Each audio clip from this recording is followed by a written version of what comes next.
relies on a common syntax across all the data visualization functions.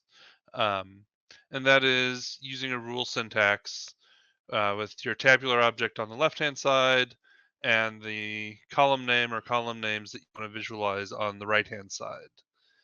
And so, if you are familiar with the visualization functions, this should be hopefully very intuitive. So, for something like list plot or list line plot, you can either specify a single column, in which case it's taken as the y values, or you can specify a list of columns, a list of two columns, in which case you're specifying the x and y coordinates for the plot.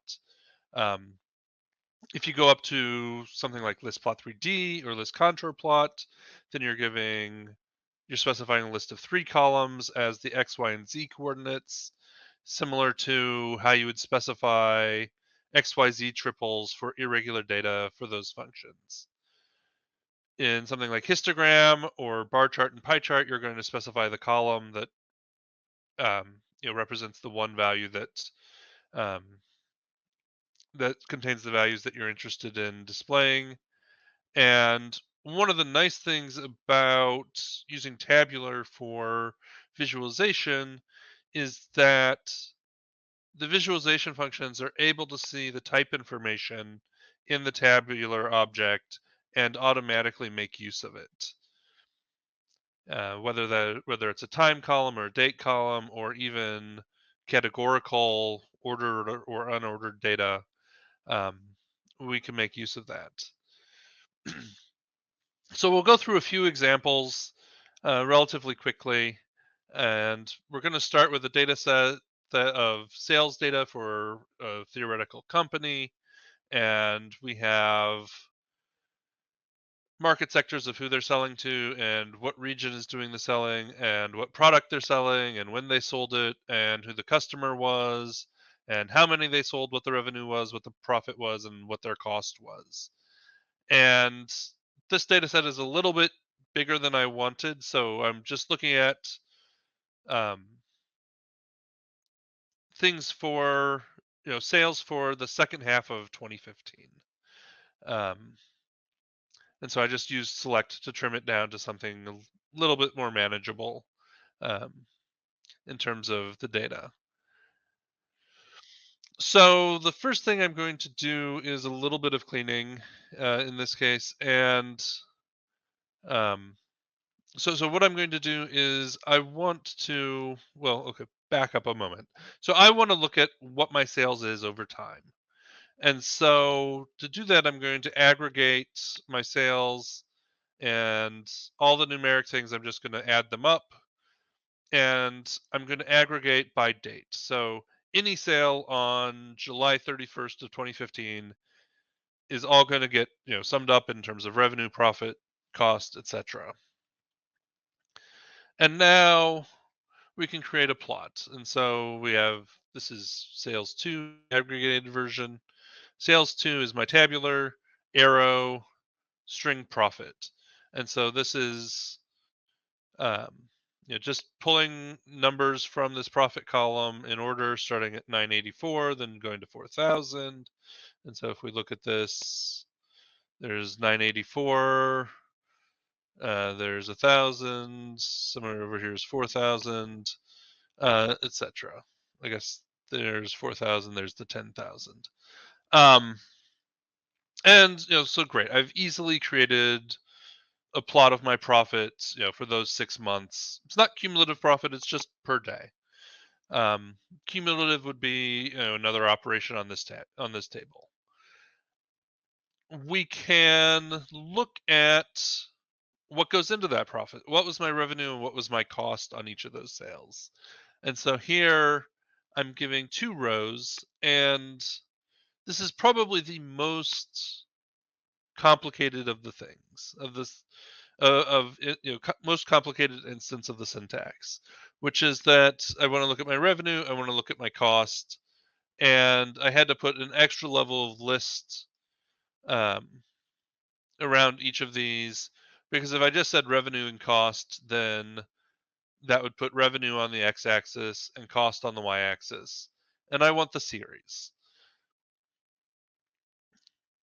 And because I'm doing the series, so far list line plots hasn't known anything about where these came from, and so it's just starting at 1 and going up to about 120.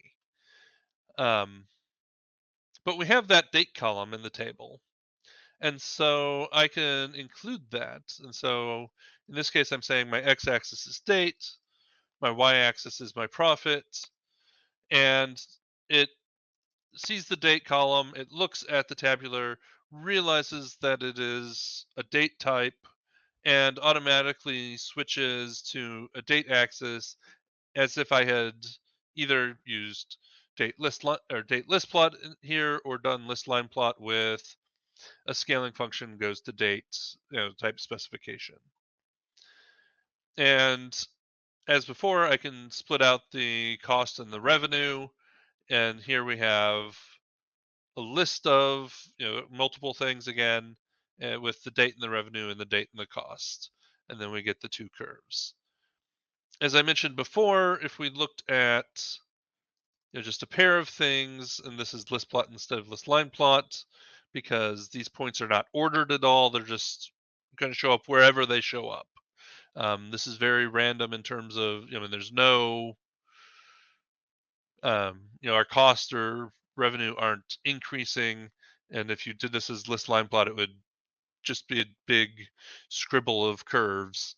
Um, but so we have cost on our x-axis, revenue on our y-axis, and you can see for this company that it's very tight band in terms of what how they're pricing their products.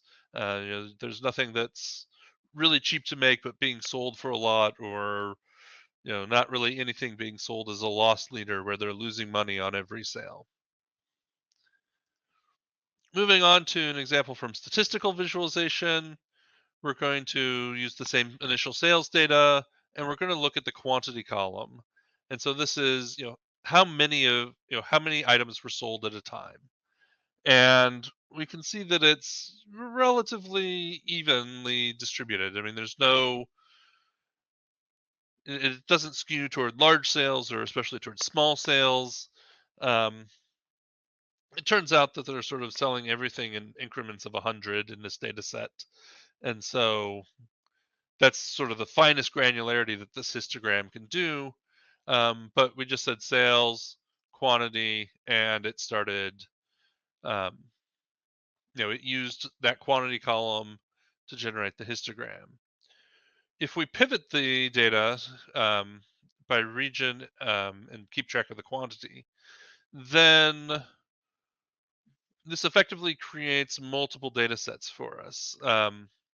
And so I'm going to scroll over a little bit. And so the result of the pivot operation is that for quantity, we now have Northeast, South, Midwest, and West, where each region has um, their own sub column, so to speak, their own column.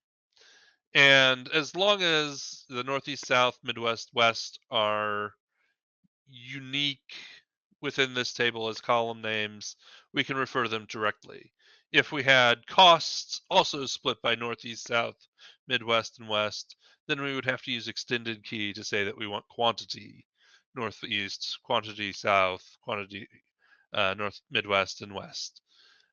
And so this allows us to create a histogram with multiple data sets. Because there's not a lot of big peaks in the data, this is kind of a jumbled mess. Um, but if we stack the bars, then we get a better look. And so we have our pivots. We're going to look at our 4 regions. We're going to add a legend for the regions, and we're going to use a stacked layout. And we sort of see that um, the West region doesn't do a lot of sales compared to the others, and the Midwest and um, South do maybe some larger sales, and the Northeast does maybe more of the smaller sales, because these sort of the heights of these blue bars are, below 500 are greater than the heights of the bars above 500. And then finally, we'll take a look at something involving bar charts. And so we'll do yet another aggregation and a little bit of a sort by, some more data processing before we do the visualization. And so we're going to aggregate our sales by region. Sorry, we're going to sort by region after we've aggregated by region and product. And so, as Rob mentioned, this is going to give us a result with two key columns. And so, within this region column, we have multiple rows that are in the Midwest. Within product, we have multiple rows that are Gizmo and Gadget and all the other products. But within this tabular, there is only one Midwest Gizmo row. There's only one Midwest Gadget row, etc. And so then there's a little bit of processing here to have something that looks nice in a format that I liked. And we can do a bar chart. And so we're going to take our modified um, tabular. We're going to extract the revenue column. We're going to use this label, formatted labels that I computed, bar origin on the left, plot theme to make it nice and wide. And now we have um, our bar chart of revenue, and each bar corresponds to a region and a product. So the largest revenue came from gadgets sold in the South. Um, and so that is um, a brief overview of how the visualization works. I think this syntax is something that people will adjust to very quickly. I think it feels relatively natural, and especially if you're already familiar with bar chart or list plot or slice density plot 3D or something, figuring out what items are going to go on the right hand side of that rule is not complicated. And so now we will hand over to Julio to discuss modeling.